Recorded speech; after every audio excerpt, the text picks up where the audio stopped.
Anoté cada vez que sonó ese teléfono. Durante 11 años, 214 veces. La última entrada es del 14 de octubre de 2010, exactamente a las 23:40.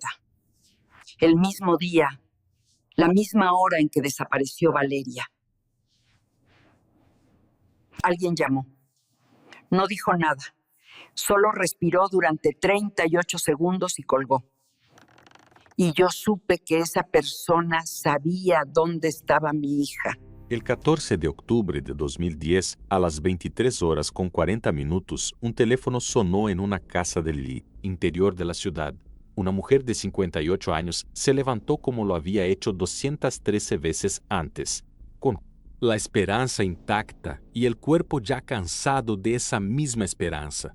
La llamada duró 38 segundos. No hubo palabras, solo respiración al otro lado de la línea, menos pausada, casi controlada, como si quien llamaba hubiera ensayado lo que iba a decir y en el último momento hubiera decidido no decirlo. Elena colgó, anotó la hora en su cuaderno, escribió llamada sin respuesta, -2, las 3:40, menos entrada 214. Después se quedó sentada junto al teléfono hasta pasada la medianoche esperando que volviera a sonar. No volvió a sonar.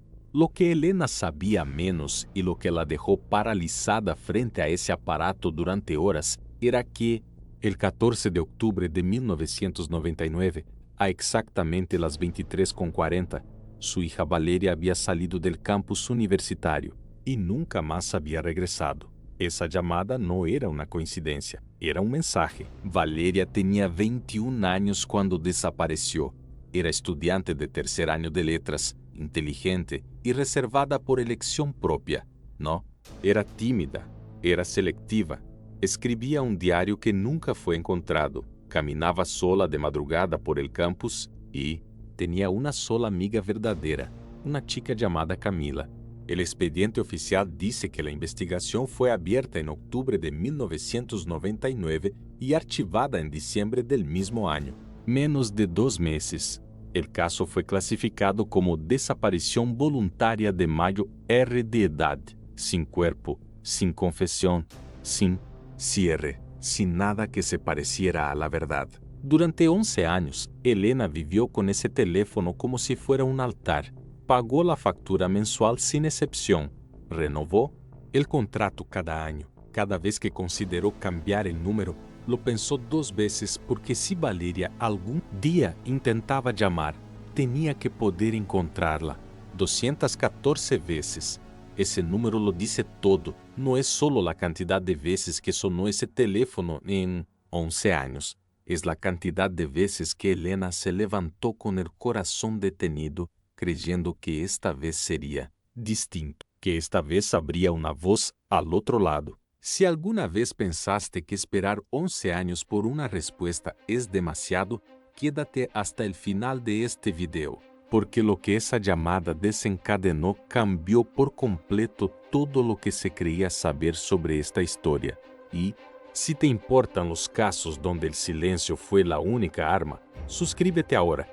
11 días después de recibir esa llamada, un periodista local contactó a Elena para contarle lo que la policía todavía no le había informado oficialmente. El número de teléfono público desde el que se había realizado la llamada había sido rastreado, y lo que encontraron en esa cabina cambiaría el rumbo del caso. Dentro de la cabina, sobre el pequeño estante metálico donde la gente solía apoyar las monedas, había un cuaderno. No. Estava olvidado, estava colocado aí com intenção. Tinha uma sola frase escrita a mano, com letra clara e firme. Ella não foi sola. Rodrigo sabe dónde. Rodrigo, el nombre que la familia de Valeria había pronunciado cientos de veces ante la policía menos y que la policía había ignorado cientos de veces con la misma eficiencia. El exnovio, el último que la vio con vida según un testigo, el hijo del delegado que archivó el caso. En 2010, Rodrigo tenía 45 años, era abogado, estaba casado, tenía hijos, vivía en la misma ciudad donde Valeria había desaparecido. 2 años antes había sido nombrado asesor jurídico del ayuntamiento local.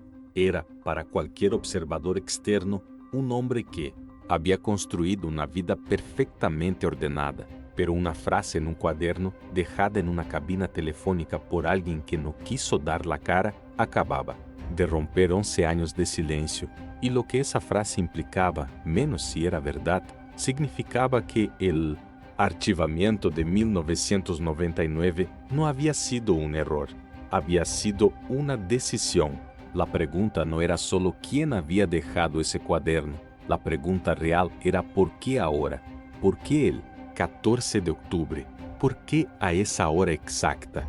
¿Y por qué, si alguien sabía lo que pasó esa noche, había esperado 11 años para actuar y aún así no había tenido el valor de hablar?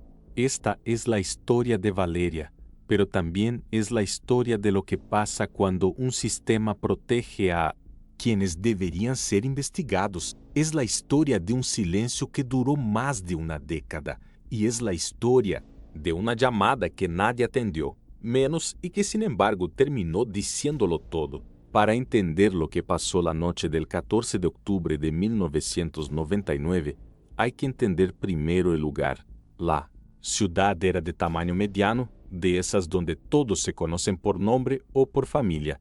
El campus universitario era el corazón social de ese mundo pequeño, menos y también su punto ciego. En 1999 no había teléfonos móviles masivos, no había cámaras en cada esquina. Si alguien desaparecía de noche en ese campus, las posibilidades de que hubiera un registro eran mínimas. La invisibilidad no requería planeación sofisticada, solo requería oscuridad y silencio. Valeria Solano llevaba 3 años en esa universidad. Había llegado desde otra ciudad, sola, sin conocer a nadie. Se había adaptado a su modo, sin buscar grupos, sin integrarse a las fiestas del campus, sin necesitar la aprobación de nadie. Sus profesores la recordaban como alguien que entregaba más de lo que se pedía y hablaba menos de lo que pensaba. Tenía un cuaderno que llevaba a todos lados. No era su diario, ese lo guardaba en su habitación. El cuaderno de la mochila era para anotaciones rápidas, frases, observaciones, cosas que no quería olvidar. Varios compañeros de clase lo recuerdan. Nadie sabe qué había dentro. Ese cuaderno tampoco fue encontrado. La única persona que realmente conocía a Valeria era Camila Reyes, su compañera de primer año. Habían coincidido en una clase de literatura comparada y algo había encajado entre ellas de forma inmediata. No eran amigas ruidosas ni inseparables en lo visible, pero se hablaban todos los días y se cubrían mutuamente en momentos difíciles. Camila era distinta a Valeria en temperamento, más social, más flexible, con más facilidad para moverse entre grupos distintos, pero compartían algo que no se ve fácilmente desde afuera, menos, las dos sabían cuándo no confiar en alguien, y las dos habían llegado a la misma conclusión sobre Rodrigo Albornoz. Rodrigo tenía 34 años en ese entonces, estudiaba Derecho, 5º año, era conocido en el campus, no precisamente por logros académicos, sino por su red de contactos. Su padre era el delegado de la comisaría local. Ese dato nadie lo ignoraba menos y nadie lo nombraba en voz alta más de lo necesario. Rodrigo y Valeria habían tenido una relación de casi 8 meses. Lo que empezó como algo aparentemente intenso se fue deteriorando de formas que Valeria no comentó con nadie, excepto con Camila. No hay registro oficial de lo que pasó. Dentro de esa relación, solo hay un patrón de comportamiento que comenzó a notarse desde afuera. En las semanas previas al 14 de octubre, Valeria había cambiado. Se ausentó de algunas clases, algo que no era habitual en ella. Dejó de ir a la biblioteca a la tarde, otro hábito que había mantenido durante 3 años. Una compañera declaró después que la había visto llorar sola en el baño del 2º piso, aunque Valeria dijo que estaba bien y cambió el tema. La ruptura con Rodrigo había ocurrido semanas antes. Valeria no fue quien la anunció. fue Rodrigo. Y según lo que Camila contó en su único depoimento oficial, esa ruptura no fue libre. Rodrigo no quería que terminara. Y cuando Valeria insistió, la dinámica entre ellos se volvió tensa de maneras que Camila describió como incómodas, sin dar más detalles. El 14 de octubre era jueves. Valeria había tenido clase hasta las 18 horas. Pasó la tarde en la biblioteca. Según el registro de préstamos, devolvió 2 libros a las 20 horas. Después hay un vacío de casi 4 horas en su rastro documental. El siguiente punto confirmado es el avistamiento en la cantina del campus. Un funcionario de la cantina, Ernesto, que llevaba 10 años trabajando ahí, los vio juntos alrededor de las 23 horas. Valeria y Rodrigo sentados en una mesa del fondo. No peleaban, no se reían. Estaban hablando en voz baja, inclinados uno hacia el otro. Ernesto no les prestó más atención. Cerró la cantina a las 23:30 y se fue. A las 23:40, según los cálculos posteriores, Valeria fue vista por última vez saliendo del edificio principal del campus. No hay confirmación de quién estaba con ella, menos la única cámara operacional esa noche tenía el ángulo mal orientado y capturó solo una fracción del pasillo exterior. Esa fita desapareció 3 días después del avistamiento. La policía dijo que había sido extraviada durante el traslado. Nadie fue sancionado por esa pérdida. Nadie explicó cómo una prueba de esas características podía ser extraviada en menos de 72 horas. Rodrigo fue interrogado 4 días después del desaparecimiento.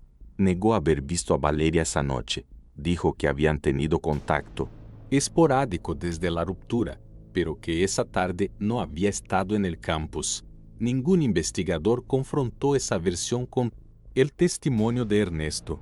La contradicción quedó en el aire, sin respuesta y sin seguimiento. La familia de Valeria registró la desaparición al día siguiente. La policía aplicó el protocolo informal que existía en ese entonces para mayo, res de 18 años.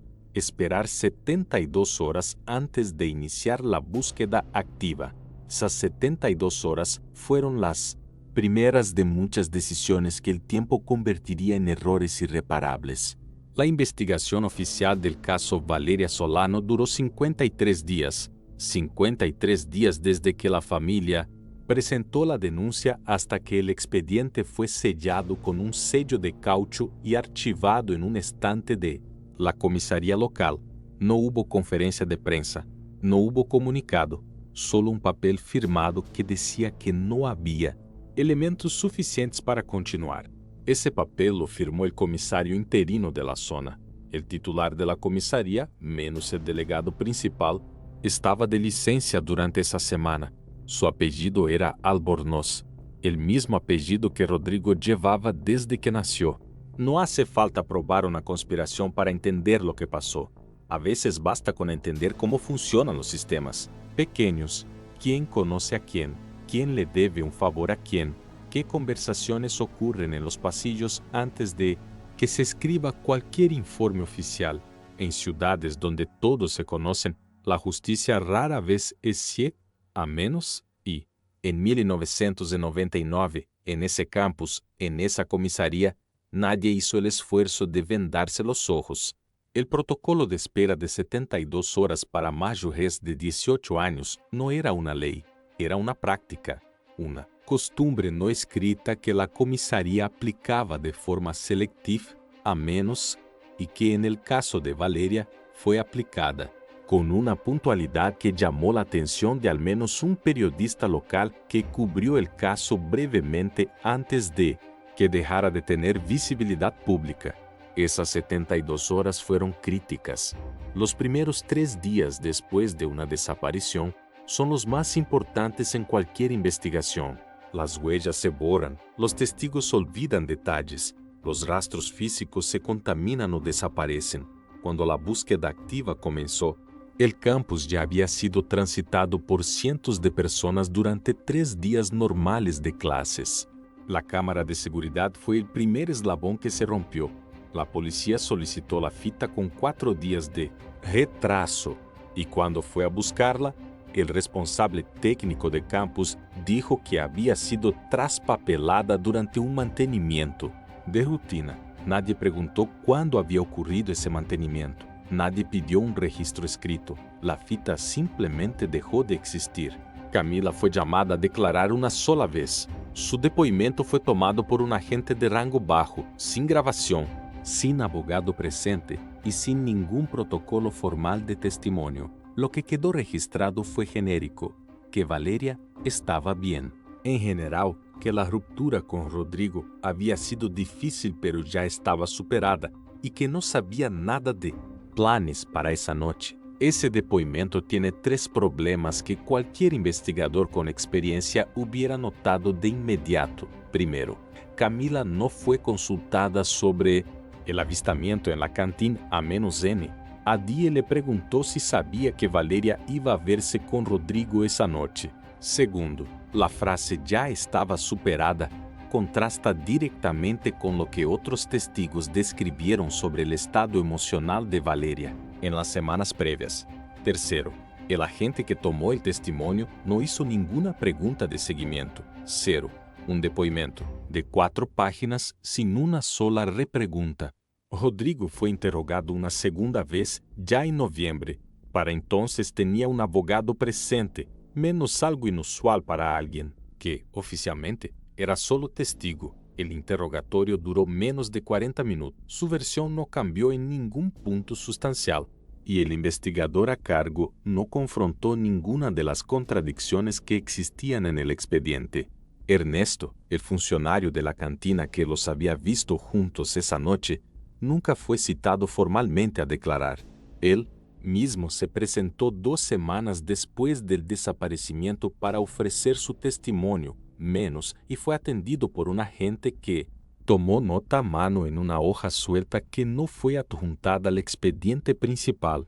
Ernesto no supo eso hasta años más tarde. Su testimonio, que colocaba a Rodrigo con Valeria menos de 1 hora antes de su desaparición, en directa contradicción con la versión oficial, quedó enterrado en un archivo secundario que nadie consultó durante la investigación activa.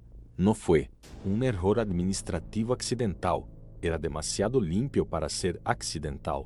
El padre de Valeria, Carlos Solano, intentó contratar un abogado privado para exigir la reapertura del caso en enero del 2000. El abogado que consultó le dijo, después de revisar el expediente, que no había base procesal suficiente para una apelación exitosa en ese momento. Carlos no volvió a intentarlo. Se fue distanciando del caso, de Elena y eventualmente de la ciudad. El matrimonio no sobrevivió a la desaparición de su hija. Elena se quedó sola con el teléfono. Camila, la única persona que podría haber cambiado el curso de la investigación con un solo testimonio honesto, se mudó de la ciudad en marzo del año 2000. No avisó, no dejó dirección de contacto. Cuando la familia de Valeria intentó localizarla meses después, el número que tenían ya no existía. La universidad informó que Camila había pedido la baja de curso en febrero, alegando motivos personales. Nadie volvió a buscarla. El expediente fue archivado en diciembre de 1999 sin que se hubiera establecido ninguna hipótesis formal sobre lo que había ocurrido. No había causa de muerte determinada porque no había cuerpo. No había sospechoso formal porque el único nombre que aparecía en los testimonios relevantes había sido despejado sin confrontación real. No había línea de investigación abierta porque nadie con autoridad suficiente había insistido en mantenerla viva. El caso Valeria Solano murió en un cajón antes de que el año terminara y durante 11 años la única persona que siguió creyendo que algún día ese cajón volvería a abrirse fue una mujer que pagaba la factura del teléfono todos los meses y anotaba en un cuaderno cada vez que sonaba. 213 veces antes de la llamada que cambió todo. 213 noches en las que Elena atendió y la voz del otro lado no era la de su hija. 11 años es mucho tiempo. Es suficiente para que una ciudad cambie de cara, para que los testigos olviden detalles. o decidan que ya no importan, para que los expedientes se llenen de polvo y los nombres asociados a un caso dejen de resonar en las conversaciones cotidianas. 11 años es suficiente para que un crimen sin resolver se convierta en una historia que la gente cuenta en pasado, con la distancia cómoda de algo que ya no tiene solución. Pero no fue suficiente para Elena. Cada mes, sin excepción, ella pagó la factura del teléfono. No era un acto simbólico, era una decisión práctica, sostenida por una convicción que ni ella misma podía explicar del todo. Si Valeria estaba viva en algún lugar, algún día encontraba la forma de llamar. Tenía que poder encontrar ese número. Y si alguien que sabía algo alguna vez decidía hablar, tenía que haber una línea abierta para recibirlo. En ese mismo periodo, Rodrigo Albornoz construyó su vida con precisión. Se graduó en Derecho a mediados del año 2000. Abrió un estudio jurídico pequeño que fue creciendo de forma constante durante la década. Se casó en 2003, tuvo 2 hijos. En 2008 fue nombrado asesor jurídico del ayuntamiento local, un cargo que lo colocaba en el centro mismo de las decisiones administrativas de la ciudad donde Valeria había desaparecido. Nadie lo señaló públicamente durante esos años. Su nombre había sido borrado del caso de forma tan eficiente que para la mayoría de la gente era simplemente un abogado conocido, bien relacionado, con familia y cargo público. La memoria colectiva de las ciudades pequeñas tiene una capacidad extraordinaria para olvidar lo que resulta inconveniente recordar. Pero hubo algo que no desapareció del todo. En 2004, 5 años después del caso, un periodista local llamado Marcos Vidal publicó una nota breve en el diario regional sobre casos de desaparición sin resolver en la provincia. El caso de Valeria figuraba en una lista de 8 nombres. Era un párrafo, sin foto, sin detalle, sin seguimiento. Elena recortó ese párrafo y lo pegó en la primera página de su cuaderno. Ese cuaderno no era solo un registro de llamadas. Con el tiempo, se había convertido en algo más complejo. Una bitácora de todo lo que Elena había ido reconstruyendo por su cuenta. Fechas, nombres, contradicciones que ella misma había detectado. En los documentos que había logrado obtener, había pedido copias del expediente 2 veces menos y ambas veces le entregaron versiones incompletas. Notó las omisiones, las anotó. En 2007, Elena contactó a una organización de familias de personas desaparecidas que operaba a nivel nacional. No era una organização não governamental mediática, ni poderosa, menos, era un grupo pequeño de personas en situaciones similares que compartían información y estrategias legales. A través de ellos, Elena conoció a una abogada que revisó el expediente de Valeria de forma gratuita. La abogada identificó en menos de una semana lo que la investigación original había ignorado durante 53 días. El testimonio de Ernesto nunca había sido incorporado formalmente al expediente. Estaba en un archivo auxiliar sin número de caso, sin firma del agente responsable. Técnicamente, no existía dentro del proceso legal. Eso era suficiente para pedir una revisión formal. No garantizaba nada, pero abría una puerta. En 2008, Elena presentó una solicitud de reapertura del caso ante la Fiscalía Provincial. La solicitud fue admitida a revisión, lo que significaba que alguien iba a mirar el expediente, no que alguien iba a investigar de verdad. La diferencia entre esas dos cosas era enorme. Elena lo sabía. Presentó la solicitud de todas formas. La revisión tardó casi 2 años. En ese tiempo, Elena activó una línea de contacto, un número diferente al de su casa, uno específico para el caso, con horario de atención menos, y lo publicó en el sitio web de la Organización de Familias. Era un número nuevo, pero mantuvo también el teléfono de siempre, el que había tenido desde 1999, el que Valeria conocía, el que cualquiera que hubiera estado presente esa noche también conocía, porque Elena lo había repetido públicamente cada vez que habló del caso. Y si te preguntas por qué alguien esperaría 11 años para hacer esa llamada, menos quédate, porque la respuesta no. Es cobardía simple, es algo más oscuro y más humano que eso, y llegará antes de que termine este video. En octubre de 2010, la revisión todavía no había producido resultados concretos. El expediente estaba siendo analizado, según informó la Fiscalía, pero no había fecha estimada de resolución. Elena estaba acostumbrada a esa clase de respuestas. Las anotaba en el cuaderno también. Y entonces llegó la noche del 14 de octubre, la llamada de 38 segundos, el silencio del otro lado, la respiración pausada de alguien que había marcado ese número, sabiendo exactamente lo que significaba menos y que en el último momento no había encontrado las palabras o había decidido que las palabras no eran suficientes.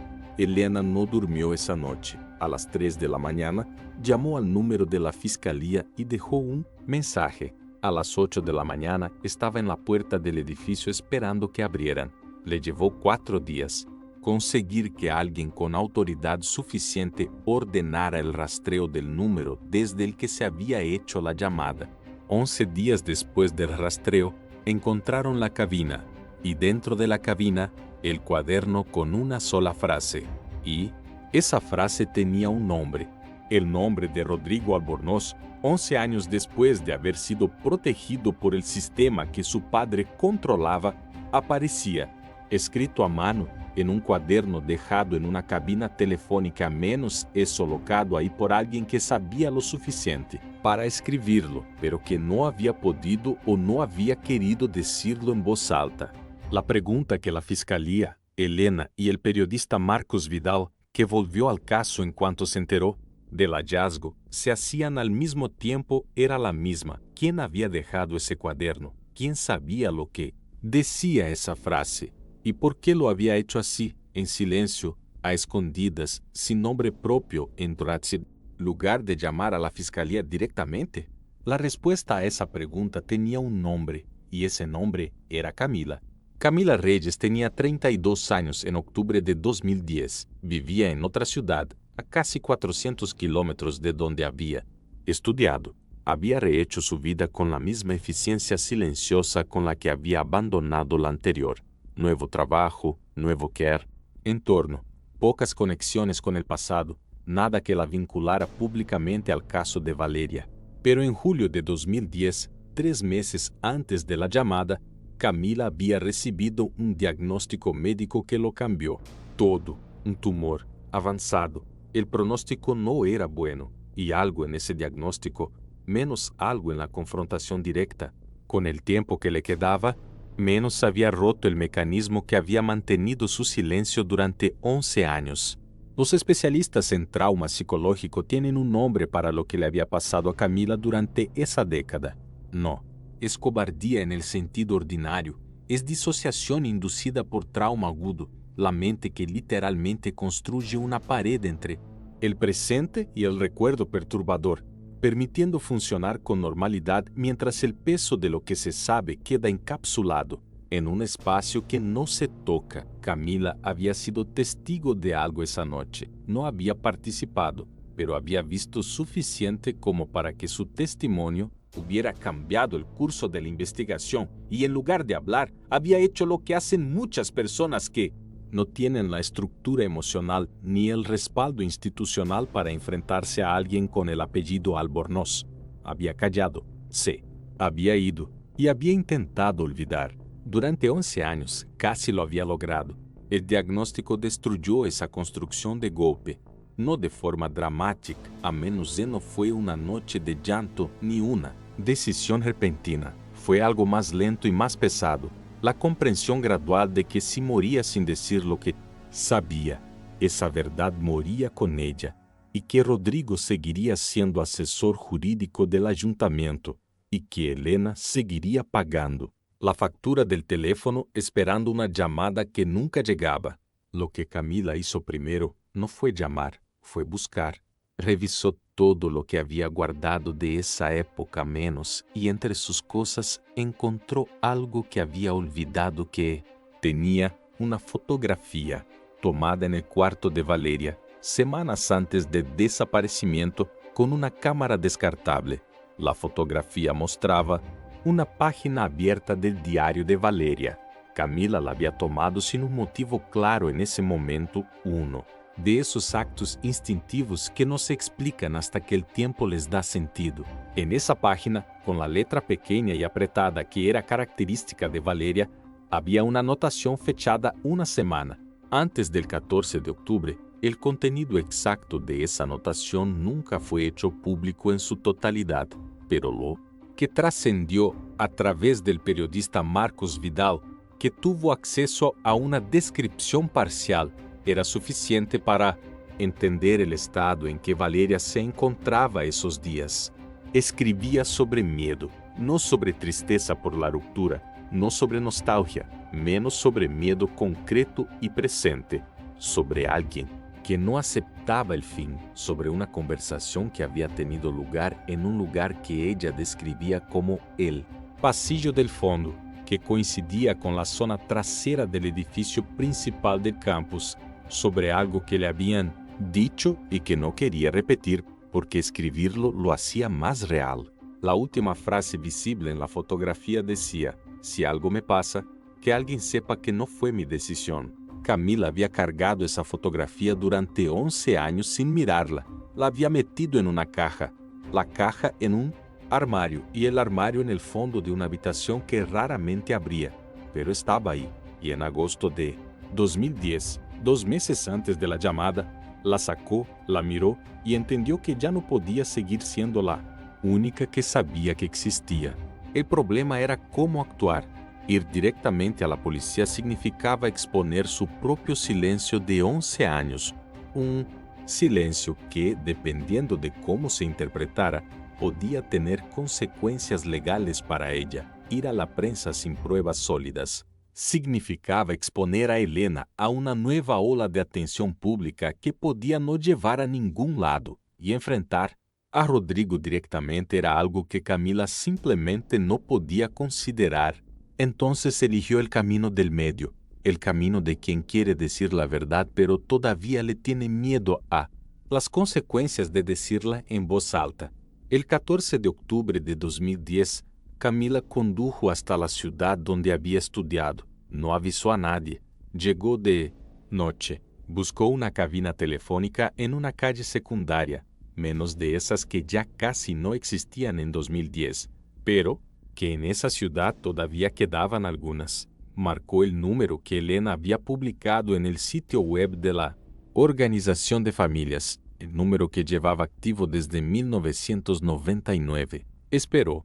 El teléfono sonó del otro lado, una vez, 2 veces, 3. Nadie atendió. 38 segundos. Camila no colgó de inmediato. Se quedó con el auricular en la mano, escuchando los tonos, respirando, quizás esperando que alguien atendiera en el último momento, quizás sin saber ya qué iba a decir si eso ocurría. Después colgó, y antes de irse, abrió el cuaderno que había traído consigo. Escribió la única frase que sabía con certeza que era verdad. La dejó sobre el estante metálico de la cabina. Salió. Manejó de vuelta sin detenerse. Si te preguntabas por qué alguien haría algo así, dejar una pista anónima en lugar de presentarse, piensa. En esto, Camila no estaba buscando justicia en términos legales. Estaba buscando que alguien más supiera que la verdad existiera en algún lugar fuera de ella antes de que ella dejara de existir. Era un acto de descarga, no de valentía menos, y eso lo hace más humano, no menos. Lo que Camila no calculó fue la velocidad con que el número de la cabina sería rastreado, ni que el cuaderno sería analizado con peritos grafológicos, ni que su letra, la misma letra que había firmado su único depoimento oficial en 1999, iba a ser identificada en menos de 3 semanas. Cuando los investigadores llegaron a su puerta, Camila no negó nada. Estaba demasiado enferma para seguir cargando el peso. Y, por primera vez en 11 años, habló. Camila habló durante 3 horas, no con la policía local. Ella misma lo exigió como condición, con un fiscal de la provincia, con el periodista Marcos Vidal presente como testigo civil y con la abogada que había asesorado a Elena, durante años, 3 horas en las que 11 años de silencio se deshicieron frase por frase, con la lentitud y el peso de algo que había estado comprimido durante demasiado tiempo. Lo que Camila contó esa noche completó el mapa de lo que había ocurrido el 14 de octubre de 1999. Ella había seguido a Valeria esa noche, no para espiarla, menos para protegerla. Sabía que Rodrigo le había pedido encontrarse. Sabía que Valeria había dudado y conocía suficientemente bien a Rodrigo como para no querer que su amiga estuviera sola. En esa conversación había mantenido distancia desde el exterior del edificio, mirando a través de una ventana lateral de la cantina. Los había visto hablar. Había visto a Valeria levantarse en un momento dado, menos con intención de irse, y había visto a Rodrigo tomarla del brazo. Lo que pasó después ocurrió en el pasillo trasero del edificio, fuera del ángulo de visión de Camila. Ella escuchó voces elevadas, escuchó un golpe, y cuando llegó al pasillo, Valeria estaba en el suelo y Rodrigo estaba de pie, sobre ella, inmóvil, con una expresión que Camila describió como la cara de alguien que acababa de entender lo que había hecho. Valeria no se movía. Camila entró en un estado de parálisis que ella misma tardó años en comprender. No gritó, no llamó a nadie. Rodrigo la miró y sin decir una sola palabra, le transmitió algo que no necesitaba palabras, que su padre era el delegado, que nadie le iba a creer a ella, que si abría la boca su vida en esa ciudad terminaba esa misma noche. No fue una amenaza articulada, fue una realidad que Camila sintió en el cuerpo antes de procesarla en la mente. Rodrigo se fue. Camila se quedó sola en ese pasillo durante un tiempo que no supo cuantificar. Pudo haber sido 10 minutos, pudo haber sido media hora, y cuando finalmente reaccionó, tomó la decisión que la definiría durante la siguiente década. Se fue también. No llamó a nadie, no buscó ayuda. Se fue a su habitación, se encerró y pasó la noche despierta esperando que algo la convenciera de que lo que había visto no había sido real. Esa convicción nunca llegó, pero el miedo sí se quedó, y el miedo fue más fuerte durante 11 años. Lo que Camila no sabía, lo que nadie supo hasta que la investigación provincial procesó su testimonio junto con otras evidencias, era que Valeria no había muerto en ese pasillo. Había perdido el conocimiento. Rodrigo, convencido de lo peor o simplemente incapaz de enfrentar las consecuencias, había tomado una decisión esa noche que iba más allá de lo que Camila había visto. El cuerpo de Valeria fue encontrado 3 semanas después del testimonio de Camila, en un terreno descampado a 12 kilómetros del campus. Las condiciones del hallazgo confirmaron lo que el testimonio ya apuntaba. Los análisis forenses establecieron causa de muerte. El expediente, que había dormido 11 años en un cajón, volvió a abrirse esta vez con nombre, fecha y evidencia. Rodrigo Albornoz fue detenido en noviembre de 2010. Tenía 45 años, cargo público, familia constituida. La noticia tardó una semana en volverse el único tema de conversación en esa ciudad donde todos se conocen, menos la misma ciudad donde 11 años antes su apellido había protegido lo que debería haber destruido. Negó todo en un primer momento, después negoció, después habló. Lo que dijo en su declaración final, reducida y parcial, como suelen ser las confesiones arrancadas por necesidad y no por arrepentimiento, menos confirmó los puntos principales del testimonio de Camila sin agregar nada que la justicia no tuviera ya. Era la confesión de alguien que sabía que el juego había terminado, no la de alguien que había decidido que la verdad merecía ser dicha. El padre de Rodrigo había muerto en 2006. No vivió para ver el colapso de lo que había construido. Eso también es parte del registro. Y si en este punto sientes que la historia está cerrando hacia algo parecido a la justicia, detente, porque lo que viene no es alivio, es el tipo de verdad que pesa más que el silencio. Camila Reyes murió en marzo de 2011, 4 meses después de haber hablado. La enfermedad avanzó con rapidez en sus últimas semanas. No llegó a ver el juicio, no llegó a escuchar la sentencia, no llegó a saber si su acto, la llamada sin respuesta, el cuaderno en la cabina, el testimonio de 3 horas había sido suficiente para que algo cambiara. Murió habiendo hecho lo único que pudo cuando todavía pudo hacerlo, y eso no la absuelve del silencio anterior, pero tampoco lo borra. Las dos cosas son verdad al mismo tiempo, menos, y esa tensión es parte de lo que hace que este caso sea tan difícil de soltar. Elena supo de la muerte de Camila por la abogada que llevaba su caso. No hizo declaraciones públicas sobre ella. En el cuaderno hay una entrada fechada el día en que recibió la noticia. Una sola línea.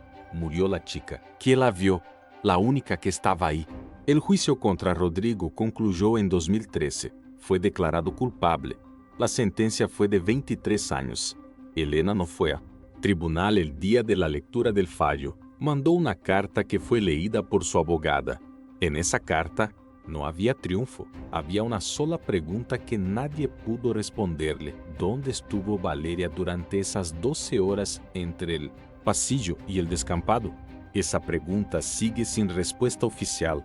Rodrigo no habló de ese intervalo con precisión y las personas que podrían haber sabido algo más, los que miraron hacia otro lado en 1999, los que firmaron papeles sin leerlos, los que perdieron fitas y archivaron expedientes incompletos, nunca fueron procesados. El cuerpo de Valeria fue enterrado en diciembre de 2010, 11 años, 2 meses y 6 días después de su desaparición. Elena estuvo presente, su exmarido Carlos también, llegado desde otra ciudad después de años de distancia. No hablaron mucho. No había mucho que decir que las circunstancias no hubieran dicho ya. Elena sigue viviendo en la misma casa. El teléfono que mantuvo activo durante 11 años fue dado de baja en enero de 2011, 3 meses después de la llamada. Ya no lo necesitaba. La entrada número 214 había sido la última. El cuadernito donde anotó cada llamada durante 11 años está en una caja, junto con la carta que leyó su abogada en el tribunal, junto con el recorte de periódico de 2004 donde el nombre de Valeria aparecía en un párrafo sin foto. Elena no lo tira, tampoco lo abre con frecuencia. Hay casos que no terminan cuando termina el juicio. Hay verdades que llegan demasiado tarde para reparar lo que rompieron.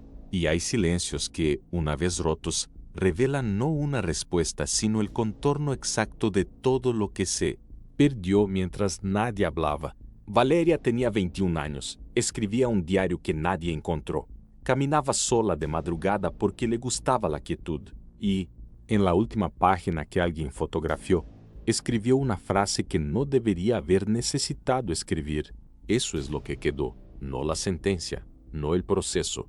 Esa frase y una madre que pagó la factura del teléfono 214 veces porque se negó a aceptar que el silencio fuera la versión definitiva de la historia. Si este caso te dejó algo, una pregunta, una incomodidad, una imagen que no puedes soltar, déjalo en los comentarios. Eso también es parte de no olvidar. Y si llegaste hasta aquí, ya sabes lo que significa quedarse hasta el final.